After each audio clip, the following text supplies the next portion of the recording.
उत्पत्तिको पुस्तक अध्याय 3। मानिसको परीक्षा र पतन। परमप्रभु परमेश्वरले बनाउनुभएका वन पशुहरू मध्ये सर्प सबभन्दा धूर्त थियो। त्यसले स्त्रीलाई भन्यो कि परमेश्वरले तिमीहरूलाई बगैँचाको कुनै पनि रुखको फल नखानु भनी भन्नुभएको छ। स्त्रीले सर्पलाई भनिन्, बगैँचाका रुखहरूका फल हामी खान सक्छौ, तर बगैँचाको बीचमा भएको रुखका फलको विषयमा परमेश्वरले भन्नुभएको छ, त्यो चाहिँ नखानु र नछुनु, नत्र त तिमीहरू मर्छौ। सर्पले स्त्रीलाई भन्यो, तिमीहरू मर्दैनौ, किनकि परमेश्वर जान्नुहुन्छ कि जुन दिन तिमीहरू त्यो खान्छौ त्यही दिन तिमीहरूका आँखा खुल्नेछन् र असल र खराबको ज्ञान पाएर तिमीहरू परमेश्वर जस्तै हुनेछौ।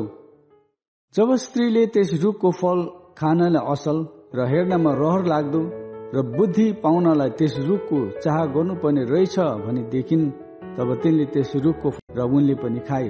अनि दुवैका आँखा खुले र नाङ्गै पो रहेछौ भनी तिनीहरूले थाहा पाए। अनि अन्जिरका पातहरू गाँसेर आफ्ना निम्ति तिनीहरूले वस्त्र बनाए।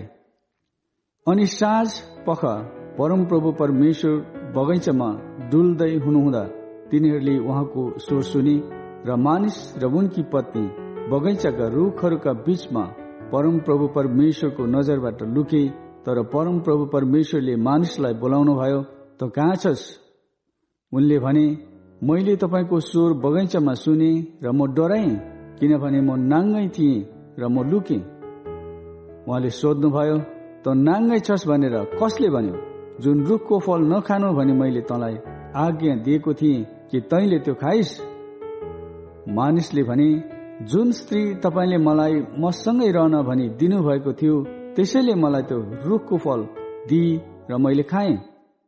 अनि तैँले यो के गरिस्? स्त्रीले भनिन्, सर्पले मलाई छल गर्यो र मैले त्यो खाएँ। तब परमेश्वरले सर्पलाई भन्नुभयो, तैँले यसो गरेको हुनाले त सबै पाल्तु पशुहरू र सबै वन पशुहरू भन्दा ज्यादा श्रापित हुनेछस्। पेटद्वारा त हिँड्नेछस् र तेरो जीवनभरि तैँले माटो खानेछस्। तेरो र स्त्रीको बीचमा र तेरो सन्तान र स्त्रीको सन्तानको बीचमा म दुश्मनी हालिदिनेछु। त्यसले तेरो शिर कुच्याउनेछ र तैँले त्यसको कुर्कुचो डस्नेछस्। स्त्रीलाई उहाँले भन्नुभयो, तेरो सुत्केरी वेदना म ज्यादै गरी बढाइदिनेछु। दुःखसँग तैँले बालक जन्माउनेछस्।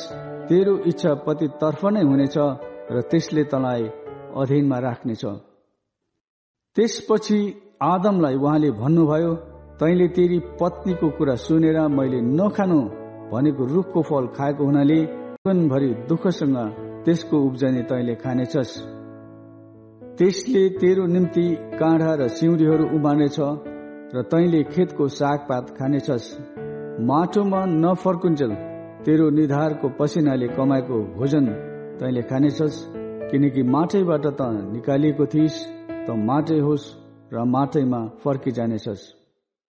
आदमले आफ्नै पत्नीको नाउँ हव्वा राखे, किनभने सबै जीवितहरूकी आमा तिनी नै हुन्।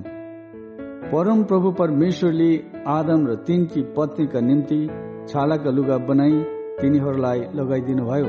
तब परमप्रभु परमेश्वरले भन्नुभयो, मानिस हामी जस्तै असल र खराबको ज्ञान जान्ने भएको छ। अब त्यसले जीवनको रुखको फल पनि टिपेर खान नपाओस्, नत्र भने त्यो सधैँभरि जीवित रहला। यसै कारण जुन भूमिबाट उनी बनाइएका थिए त्यसैको खेती किसानी गर्न परमप्रभु परमेश्वरले उहाँले मानिसलाई धपाइदिनु भएपछि जीवनको रुख तर्फको बाटो पहरा गर्नलाई उहाँले अदनका बगैँचाको पूर्वपट्टि करूबहरू र चारैतिर घुमिरहने ज्वालामय तरबार राखिदिनु भयो।